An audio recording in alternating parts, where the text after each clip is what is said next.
All righty. Welcome, welcome. My name is Mark Schubert. I'm a history specialist with Henrico County Recreation and Parks. I want to welcome those in attendance today and those that are watching online. Thank you so much for being here. We're very excited to be talking about John Mitchell Jr., the fighting editor of the Richmond Planet. But it needs to be noted that we are presenting this talk today in collaboration with the Virginia Museum of History and Culture's traveling exhibit, Determined, the 400-year struggle for Black equality, which features Mr. Mitchell, along with many other African Americans who had an impact on the Commonwealth of Virginia. For those in attendance here today, I do urge you, if you have not already, to go check out the exhibit out in the main lobby area of the main office here. We might have it up for a few more days for those of you that are watching at home. Please call ahead just to make sure. And also, please keep your eyes peeled for just in addition to any more collaborative things we do with the VMHC and their traveling exhibits, keep an eye peeled on social media and the guidebook and all of that for any of our other upcoming history programs here at Henrico County. But with that said, let's go ahead and dive into the life of a Henrico native who tirelessly fought for his people. John Mitchell Jr. was born on July 11th, 1863 at Laburnum, an estate in Henrico County situated right off the Brook Road Turnpike near present-day Westwood Avenue, to parents John and Rebecca Mitchell. John and his parents were enslaved by a man by the name of James Lyons, who was a member of the House of Representatives of the Confederate States of America and an ardent secessionist.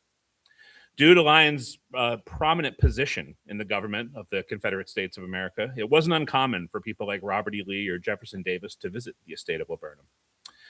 Upon being emancipated a couple years later, at the end of the Civil War, the Mitchells remained at Laburnum, where John Jr. would become Lyons' carriage boy when he turned 10 years old. Taught how to read by his mother, Mitchell's initial schooling came from a local private school run by Baptist minister Anthony Binga.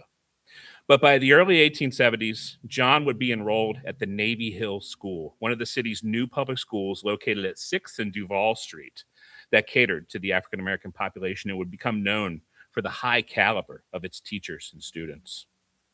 By the time 1876 rolled around, Mitchell was studying at the Richmond Colored Normal School, which we see a picture of on this slide, located at 12th and Lee Street, where he would remain for the next 5 years. This particular school specialized in training African American teachers, something that was a calling to John. And in 1881, he graduated as the valedictorian of his class, also receiving a special award for a drawing that he did of a map of Virginia. The next few years in the education field were rather foundational in regards to the trajectory of Mitchell's life. To quote Anne Alexander, the author of Race Man, The Rise and Fall of the Fighting Editor, and I quote, "These were important formative years. His coming of age coincided with a period of intense political activity.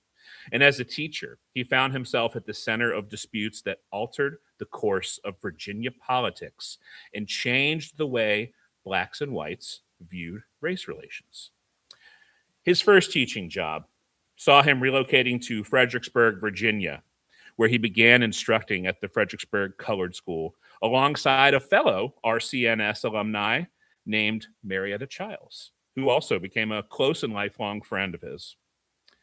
It didn't take long for Mitchell to return to Richmond, landing a job at the Valley School located at 15th and Marshall and Shockoe Bottom in 1883. Alas, it was short-lived because in 1884, the newly elected Democratic Richmond School Board fired him and many other African American teachers. This was a blow to Mitchell, as he'd put so much of his time and energy into the education of the children in his community. Despite this letdown, something of great importance was on the horizon. To conclude Miss Alexander's thoughts from earlier, and I quote, "By the time his career as a teacher was over, he had emerged as an ambitious and highly articulate young man, someone to be reckoned with in the Black community." Journalism was Mitchell's next attraction, regarding how he could not only make a living, but serve his community in some way. In September of 1883, he began writing for the New York Globe, which helped him to get oriented with that world. But his crowning achievement was becoming the editor of the local Richmond Planet in December of 1884, a position he would hold and dictate the trajectory of his life until his passing 5 decades later. While he didn't come into a very easy job, and the years that followed were full of their ups and downs for that publication and himself, it's safe to say that few could handle what was in store for this new editor.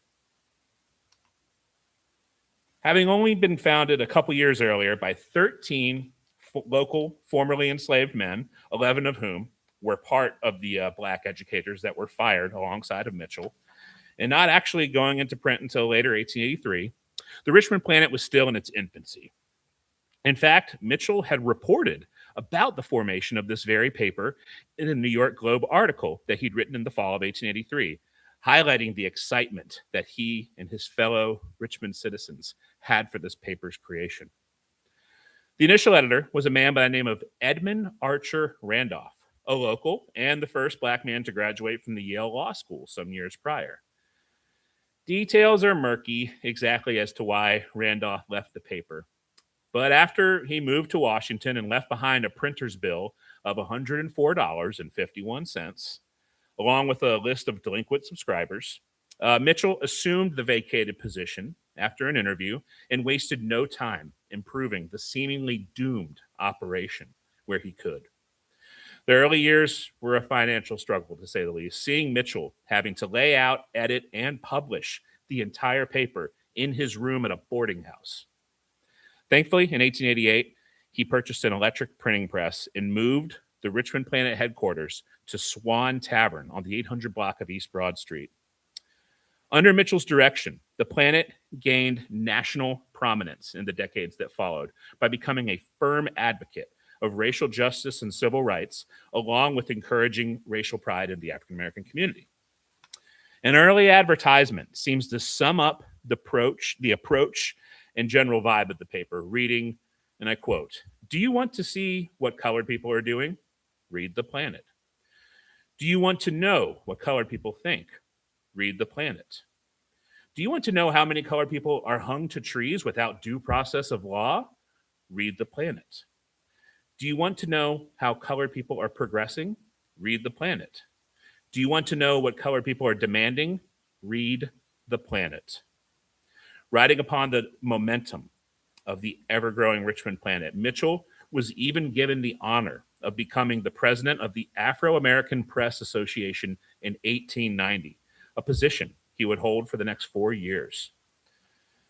After so many years of uncertainty, Mitchell was truly starting to settle into a profession that would define his life to many. One facet in particular of the violent and racist system that he rallied against was the barbaric act of lynching. He did not shy away in his coverage of these vile occurrences, be they mob-led or state-sanctioned, presenting extensive coverage on them so that the public had to come face to face with this sickening reality. His stance was summed up best in a February 3rd, 1894 issue of The Planet, in which he said, quote, "Lynching is a barbarous practice that has been outlawed by civilized nations. It must go." This coverage would feature lists of the names of victims and graphic images of the lynchings themselves. Again, Mitchell truly wanted to drive home how horrific this was in the hopes of permanently abolishing the act. In fact, his work against lynching was far from exclusive to newspaper editorials. For instance, there were several cases where he interceded on behalf of black men who were wrongly convicted of crimes and set to be lynched, going as far as to arrange legal counsel, plead with government officials, and raising funds for legal defense. One great example of the effort Mitchell put into helping out a wrongly convicted member of his community was that of Simon Walker. Simon Walker was a 15-year-old boy who was wrongfully accused of sexually assaulting a young woman and therefore sentenced to die by hanging. While Mitchell and others in his circle considered lynching to be barbarism, the thought of it befalling a boy was all the more infuriating, leading to a series of events with the hopes of sparing this innocent young man. John himself stated in an 1889 issue of The Planet that, quote, "It would be a shame upon the state, a disgrace to the Commonwealth, to allow a child of that age to hang." As Walker's execution date approached, Mitchell sought a stay of execution from then Governor Fitzhugh Lee, only to learn that the governor was out of town. Undeterred, Mitchell caught a train across the state and successfully obtained a 30-day stay of execution for young Simon. With this valuable time, he was able to obtain legal counsel for the boy to help him fight the bogus charges laid upon him, personally paying said lawyer fees. And when that month came to an end, Governor Lee was out of town yet again, leading to Mitchell not being able to obtain his signature only until the night before the execution. John would have to borrow a horse and carriage, dramatically racing down to Chesterfield County Courthouse through the night, successfully delivering yet another stay of execution. This would happen a couple more times. With each instance, Mitchell used these stays of execution to raise more funds and circulate even more petitions as a means to educate the public on this case of a child that was set to die for something he did not do. It paid off in the end when Mitchell was able to convince Governor Lee to commute the sentence from death to 20 years in prison. Another case of Mitchell fighting for his community that stood out to me ties into the controversy that's even reared its head in recent times, involving MCV's ghastly theft of Black bodies for medical experimentation in the late 19th century. While they became known for late-night grave robberies at local African-American cemeteries, the case of Solomon Marable was slightly different, as he never even made it to a proper interment of any kind. After being lynched in Farmville, Virginia, due to murder charges that he denied brought against him the prior year, his dying wish was to have his body sent to his wife in Stovall, North Carolina, an expense that Mitchell himself told the condemned man that he would pay. It's worth mentioning that in the many months prior to his July of 1896 execution, Mitchell had been covering Solomon and sharing his story with the readers of The Planet. Alas, the delivery of his mortal remains to his widow in North Carolina did not go to plan, with his body being diverted to MCV under the watchful eye of Chris Baker, the previously convicted grave robber employed by MCV, who was infamous for stealing hundreds of Black bodies for dissection purposes in the classroom. Of course, this would not stand with Mitchell. Accompanied by local religious leaders, he would storm the location where the body was being kept, horrifically finding Marable's corpse stuffed into a barrel with his recently broken into coffin nearby. Mitchell would say, quote, "It was a ghastly sight, the likes of which we hope to never see again." After this confrontation with an institution that had a long and horrific history of defiling and disrespecting Black bodies, Mitchell was able to get Marable's body on a train to his widow in North Carolina. Being a supporter of the Second Amendment, John Mitchell Jr. was also a huge proponent of the Black population arming themselves in the face of racists who seemed hell-bent on harming them. He summed it up nicely when he said, and I quote, "The best remedy for a lyncher or a cursed midnight rider is a 16-shot Winchester rifle in the hands of a dead-shot Negro who has nerve enough to pull the trigger." For instance, with his aforementioned in-depth coverage of lynchings, Mitchell himself would often receive death threats for exposing these violent occurrences to the populace. There was one instance in particular, the 1886 lynching of Richard Walker out in Charlotte County, Virginia. It was covered in one of Mitchell's blistering editorials.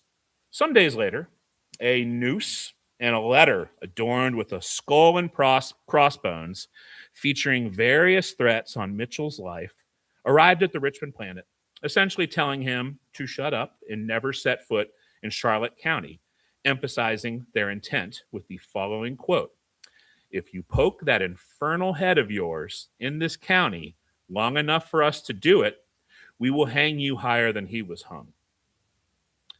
Naturally, Mitchell wasn't moved by the anonymous attempt at intimidation, publishing his response in the Planet alongside the letter he received, even dropping some Shakespeare in there, saying, quote, "There are no terrors, Cassius, in your threats, for I am so armed, for I am armed so strong in honesty that they pass me by like the idle winds, which I respect not." In the coming days, Mitchell would travel to the scene of that horrific lynching in Charlotte County, which was 5 miles from where the train let him off. He made it a point to walk in clear sight all the way there, eventually returning to the town and the jail from which Walker was kidnapped, casually strolling through the area for all to see. In the midst of this 10-plus-mile hike, he made it a point to display a pair of Smith & Wesson revolvers, one attached to each hip. He returned home unscathed, and in the next issue of the Richmond Planet, Mitchell reported that, quote, "The cowardly letter writer was nowhere in evidence."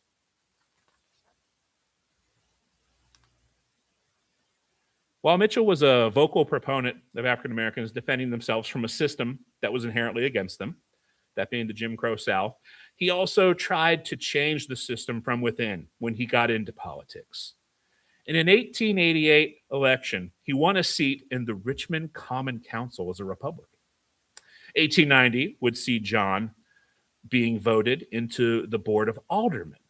He would also serve until 1896, when gerrymandering and shifts in the population made it nearly impossible for any African American to get a majority vote in the city, something he would go on to call the Jackson Ward robbery.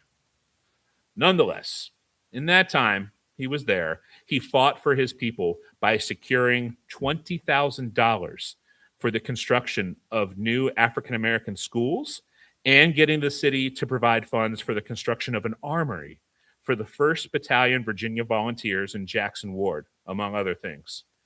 And that building is actually the Black History Museum now. Despite the system working just as it was designed and edging out African American candidates, Mitchell tried to gain access to city council again in 1900. Alas, rigged ballots and election fraud prevented him from getting back there. And despite an attempt to challenge these results with the Virginia Supreme Court of Appeals, it was ruled that the city council itself had the jurisdiction to sort these matters out, and the results remain the same. Mitchell did not venture into politics again for another 21 years when he ran for governor on the Lily Black Republican ticket after the Republican state convention essentially blocked any African American candidates from collaborating with them. It needs to be mentioned that Maggie Walker was on the ticket alongside Mitchell, running for state superintendent of public instruction. Not surprisingly, Mitchell did not become governor, only receiving 5,036 votes of the more than 210,000 that were cast, a result that befell all other Lily Black Republican candidates, as well as the Democrats swept the election that year. The late 19th century also saw Mitchell taking a stand for his community as the specter of armed conflict loomed ominously, not wanting African Americans, local or otherwise, to be part of what he saw as an imperialist war machine hungry for conquest. In that winter of 1898, the United States of America was accelerating towards a war with the Spanish Empire over the island of Cuba. While there was a large amount of national support for this conflict, Mitchell did not see it as a worthwhile endeavor for young black men to risk their lives in. Noting the inequalities and injustices that they endured on a daily basis in the segregated Jim Crow South, Mitchell very plainly asked in an editorial in The Planet, quote, "If the national government will not protect us, why should we be expected to protect the national government?" But when war became inevitable, following the sinking of the USS Maine and the chaos that ensued, Mitchell switched gears, so to speak, with the Spanish American War coming into fruition. As was customary in the Civil War before this conflict, black soldiers served in segregated units with white officers. And Mitchell became an extremely loud voice against this, stating, quote, "If we are to be subjected to the insult of separation, let us enjoy the privilege of being officered by men of our own selection." To accompany this, Mitchell coined the term "no officers, no fight," which spread like wildfire amongst the black enlisted and citizens alike, both locally and nationally. While reluctant at first, then Virginia Governor James Hoag Tyler eventually granted this request for what became known as the 6th Virginia Volunteers, which consisted of African American men from all over central Virginia going off to fight this war initially under the leadership of men from their communities.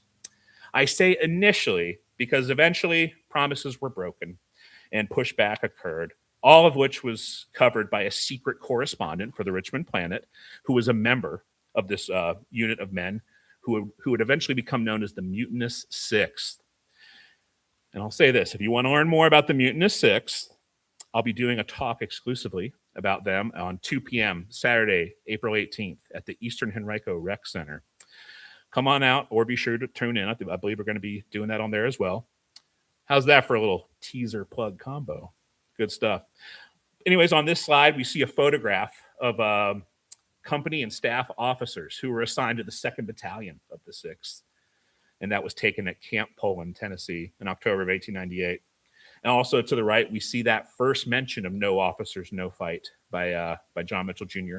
from the Richmond Planet on April 30th, 1898.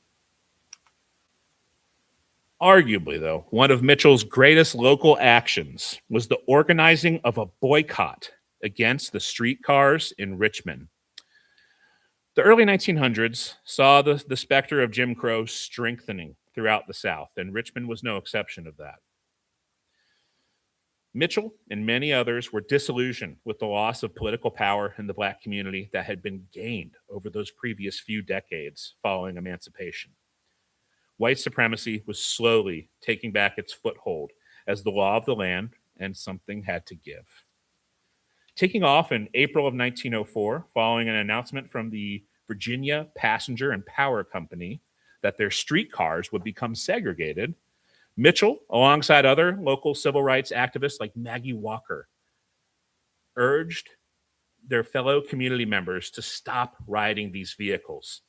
Mitchell would say in The Planet that, quote, "The Jim Crow streetcar service for Richmond is an innovation to which the progressive, independent, colored people of this city will hardly care to submit. Walking is good now. Let us walk." He would also later say, quote, "If the entire colored population, or at least 90% of it, would agree to make the sacrifice and walk for a year, the agony produced on the white man's nerve center, which is his pocket, would tend to cause an amelioration of our condition." That same year, the VPPC streetcars would go out of business, which some saw as a victory. But ultimately, in 1906, the General Assembly passed a law mandating segregation on public transportation. Mitchell and many others stood by their cause despite the state ruling, avoiding the universal segregated public transport that followed. With the legal imposition of racial segregation becoming the law of the land, Mitchell switched gears, so to speak, remaining dedicated to the Richmond Planet, but also wanting to focus on business endeavors that would benefit the African American community of Richmond. Now, a couple decades prior to this, Mitchell had joined the Grand United Order of True Reformers, a benevolent group and beneficial association established by William Washington Brown with the goal of providing affordable life insurance to the African American community. Brown would go on to found the True Reformers Bank in 1889, which was the first chartered black financial institution in the country and served as a model that people like Maggie Walker would follow in the years to come.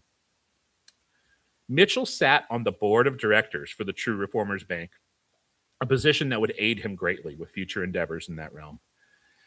In 1892, Mitchell would align with the African American secret fraternal organization known as the Knights of Pythias, attaining the role of Grand Chancellor only 2 years later. With these newfound responsibilities of being involved with the Knights of Pythias and the True Reformers Bank, Mitchell was poised for big things in the coming years. Via his Pythian involvement, on top of everything else on his plate, Mitchell would be traveling all throughout the state, not only recruiting new members for the Knights of Pythias, but also establishing new lodges. He also refined the insurance program that was offered by the Grand Lodge, hence drawing in more members. With the great success of the organization under his leadership, this led to the establishment of the Mechanics Savings Bank in 1901. As president of this bank, he became a member of the predominantly white American Bankers Association after being the only black person in attendance.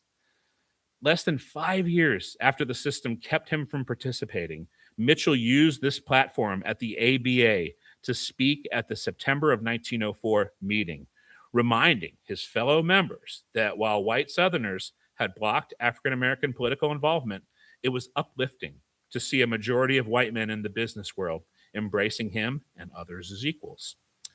Like many things that Mitchell set his heart and mind to, the bank flourished for many years to come. Booker T. Washington said that Mitchell was one of, quote, the sane and sensible businessmen of our race who are doing much to win for us as a race the respect of our white neighbors. And while business endeavors did take up a large part of his life, the planet was absolutely still his pride and joy. In addition to numerous editorials that confronted the racial injustices of the time, it needs to be mentioned that John Mitchell Jr. would also occasionally create editorial cartoons for the Richmond Planet, often focusing on those same injustices both near and far from where the paper was made. For instance, the two seen here deal with a bill being introduced to bring back the whipping post law, hearkening back to the barbaric treatment of enslaved peoples, and the case of a colored man named T. Thomas Fortune successfully appealing to law regarding charges of assault and false imprisonment, respectively. He's also responsible for the iconic strong arm of the Richmond Planet, designing that flexed bicep and fist clutching lightning bolts.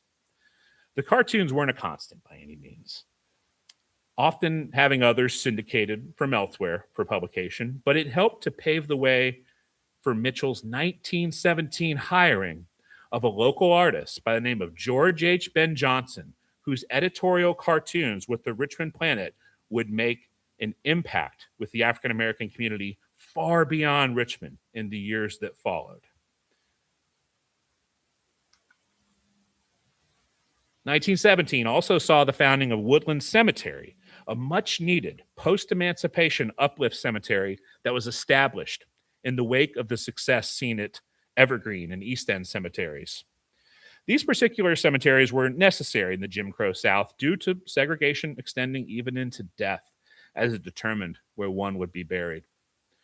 Much like the aforementioned cartoons by Jonson, advertisements for Woodland can be seen in copies of the Planet from this time period, urging the community to invest in plots at this sacred ground that also boasted a pond for boating and fishing, numerous picnic areas, ladies' restrooms, and streets named after African American leaders. In addition to being a resting place for loved ones, this cemetery was meant to be a place of celebration and relaxation for the families that came to visit their departed loved ones. This sacred ground would become the final resting place for people like tennis player Arthur Ashe Jr., Harlem Renaissance-aligned artist Leslie Garland Bowling, women's healthcare champion Zenobia Gilpin, Jackson Ward architect Charles Thaddeus Russell, Richmond Planet founders Albert Vaughn Norrell and Henry Boyd Huckles, the celebrated preacher Reverend John Jasper, and tens of thousands of others who helped make the Richmond area what it is today. Mitchell had planned to be interred there, and we will get into where he ended up later, but he ended up interring someone very close to him within the plot that he owned at the center fountain of the cemetery. You might recall mention of Marietta Childs earlier, who John had had an early teaching job with up in Fredericksburg. They stayed close in the decades that followed, both being involved in the Knights of Pythias, among other organizations that helped their community. And I've even found mention of them being romantic partners at one point.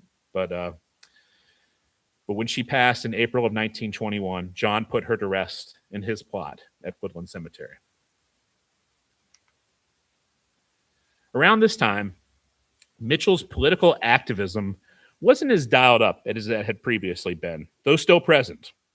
The late 1910s into the early 20s saw a shift to his touring travels columns in the Richmond Planet, which was a recounting of the events that he had touring around in his Stanley Steamer automobile. Yes, Stanley Steamer used to make automobiles.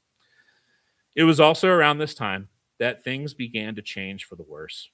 In 1919, the post-war economy led to a series of economic setbacks that affected both Mitchell and the Mechanics Savings Bank. White bank regulators were also coming after the bank, and the combination of these two factors led to the bank closing in 1922. On top of the bank-related woes, one of Mitchell's Stanley Steamer rides got him in hot water with the FBI after he gave Pan-Africanist Marcus Garvey a tour of Richmond in said vehicle in 1921. Mitchell had already been under surveillance by the FBI as recent as the year prior, perhaps due to the revolutionary nature of the Richmond Planet, but this only escalated the scrutiny on him, leading to the belief held by many that negative involvement by the FBI was yet another factor in the collapse of the Mechanics Savings Bank. His woes escalated in December of 1922 when he was indicted on charges of fraud and theft via the misuse of tens of thousands of dollars in bank funds and sentenced to 3 years in prison in April of the following year. Released on bail and holding true to his moniker of the fighting editor, Mitchell would combat these allegations with the hopes of overturning his conviction. Members of the community would band together and contribute to a defense fund for Mitchell through the bank. It took some time, but it wasn't until March 19th, 1925, that the Supreme Court of Appeals ruled in Mitchell's favor and dropped the untrue charges. Despite this great victory, the damage had been done, as Mitchell was left in financial ruin. The bank went into receivership in 1923 and was rechartered by the state in 1924, effectively decimating the African-American-owned bank that he had founded. On top of this, his home, the Richmond Planet offices, and other properties were also in the hands of banks, and virtually all of these properties were sold off. It was a grueling loss for Mitchell, but he was allowed to live in his home for the remainder of his life, despite it having met the fate of the majority of the other properties. Mitchell's twilight years were spent living in his home with a nephew in deep poverty, an immense injustice considering all that he had done in his life. He stayed involved with the Richmond Planet for the remainder of his life, but it was apparent that the voice and power behind the strong arm had been weakened by the trials and tribulations that he'd been through. December 3rd, 1929, John Mitchell Jr. passed at the age of 66 after collapsing in his office. Family lore states that he was wearing his Knights of Pythias uniform at the time of his death, ready for what awaited him in the afterlife. His colleagues at the Richmond Planet wrote a moving piece on his death with a headline stating, quote, "Race chieftain sheds armor. The Planet's editor succumbs after half-century in journalistic field." The article goes on to say, quote, "It rained and the winds blew as the spirit of the strong man, which had weathered innumerable storms, drifted out into that dark and unknown sea, which rolls around all the world. His great intellect, his indomitable will, his unconquerable spirit, and matchless courage rest at last with the ashes of this restless man. 'Tis Richmond, but living Richmond no more." Despite having founded Woodland Cemetery and originally mentioning a desire to be interred there, Mitchell came to rest at Evergreen Cemetery in an unmarked grave next to his mother, Rebecca. However, in 2012, he was honored with a stone on behalf of volunteers from the Richmond Black History Project that you see here on the screen. And that stone mentions his achievements and a portion that sums him up best. And I quote, "A man who would walk into the jaws of death to serve his race."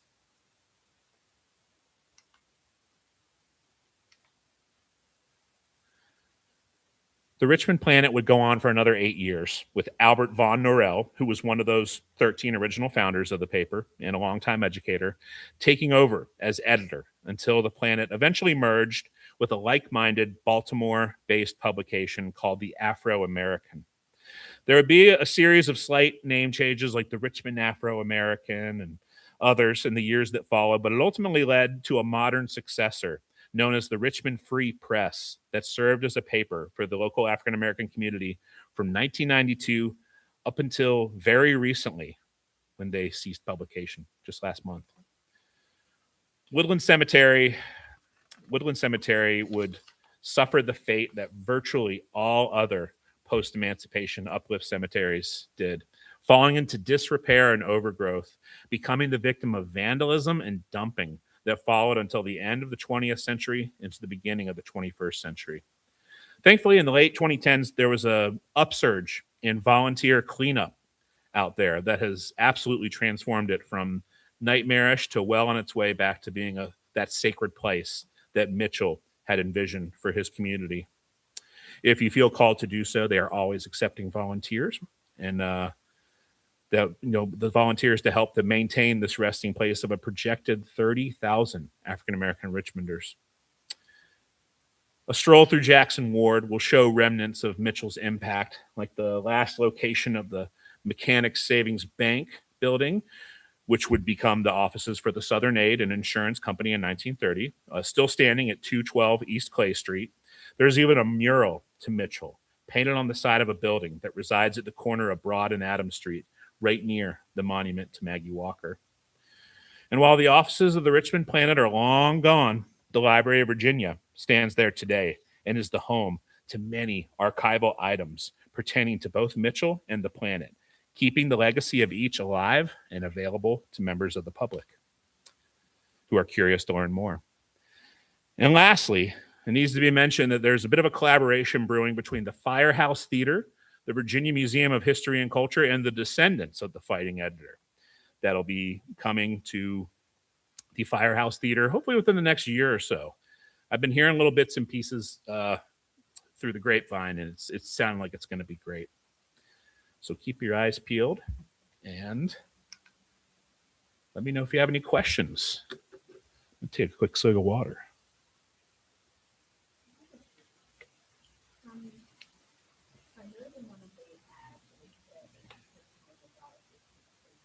Yeah.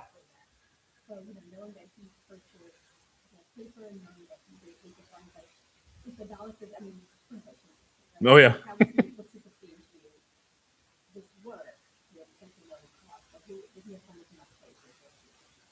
That's a good question. From what I understood, when it was going, it was able to fund itself. So as unbelievable as that, oh, and that's the other thing that needs to be mentioned. It was one issue a week.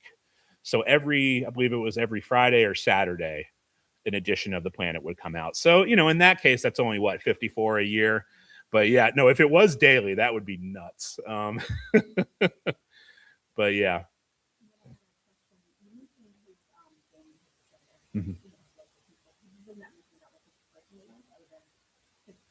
Mm-hmm. That's a great question, and I've been trying to find more of that out. I work closely with his grandnephew, who's also John Mitchell. He's the executive director of Woodland Cemetery, and I was kind of asking him that, like, it seems like he was just going for it constantly. Like, did he have any like personal time? And he hinted that yes, he did, and that's what that upcoming play that the Firehouse Theater is working on. He didn't give me the info, but he's like, kind of gave me a little teaser, like, have to check that out for sure, because I guess they've been in contact with the people who are doing that play and kind of gave them some info that pertains to that. But yeah, by all accounts, like he was just nonstop. I yeah, I can't imagine. No, by all means, lay 'em on me. So you mentioned, and obviously you mentioned being a bit of the FBI and the threat that did not substantiated. Is there a history of these things? You would think, I'm so surprised that he died of whatever he died from and not, you know. Mm-hmm. So, Mm-hmm. other than obviously he was armed, how did he protect himself? Did he travel with other people, or was it just him and that? So I've found that so in his Stanley Steamer, little column he'd do, sometimes there'd be people with him. His Knights of Pythias travels as well. He'd travel with fellow knights as well.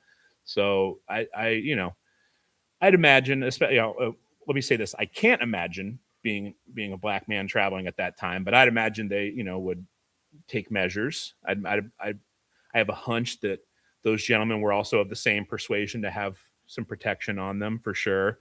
But yeah, they were traveling all over the state, which is wild, but also just not surprising to think about with just his demeanor, his bravery, and just general lack of care for ignorant people that range from ignorant to violent, and then some. But that's a good question. I haven't come across too much else on that, but I don't think he ever traveled alone. And then the last one is, when you do the typing of Johnson and his work going forward, I know that's not the topic for this, but Hmm. like, is there something that can research or just give a little snippet of like what he did to protect himself? So George H. Ben Johnson, Yes. he is amazing. I do a separate talk on him. But let me just say this: he started out doing his editorial cartoons for the Planet. That was his first big art gig. He used to, as a kid, when he grew up in Jackson Ward, went to Navy Hill School. Kind of a sad story of both of his sisters and his dad passed of tuberculosis, and he kind of had to help take care of his mom. And so he worked at, it was called Julius Sickle and Sons. It was a department store on, I believe, Second and Broad, turn of the century, late 19th, early 20th century. But his first art gig there was making holiday greeting cards that they would produce, and also ads in the newspaper too. He would illustrate those. But let's just say this: Library of Virginia. If you look up George H. Ben Johnson, Library of Virginia, Barbara Batson there. She recently retired, but she did immense work when she was there across the board. But there's a really good article on the Library of Virginia website about George H. Ben Johnson's editorial cartoons. And let's just say his day job was a U.S. postal worker. This is just kind of a side thing, but he got threatened by the U.S. Postal Service to lose his job because they were afraid his cartoons were, quote, going to cause race riots. There was one in particular that he did that is an early publication of the term Black Power. And it's in regards to the power of the Black workforce in the South. How, if just the acknowledgement and the reminder to bosses and whatnot, they're like, hey, we keep things going, and we can stop that if need be. And that was the one that got him in deep trouble at his day job. But all that to say, George H. Ben Johnson, he went on to have again, stayed with the Postal Service for, I believe, a good 50 years and painted on the side. He eventually got into watercolor and oil-based painting. And one of his paintings is two of them, one on display, though, is at the VMFA. It's called Idol of Virginia Mountains, and it's beautiful. Big fan of his. I could go on for hours, but yes, to sum it up, Library of Virginia, they have a really great focus on his time at the Planet in his editorial cartoons. Mm-hmm. Absolutely. Any questions from online? All righty. Well,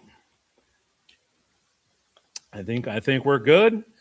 Thank you all for coming out, and I want to thank any of y'all for tuning in as well. And I guess my only other thing to say is just keep an eye out for our programming, and we hope to see you soon, be it virtually or in person. Either way, We're extremely excited. All righty. Thank you so much.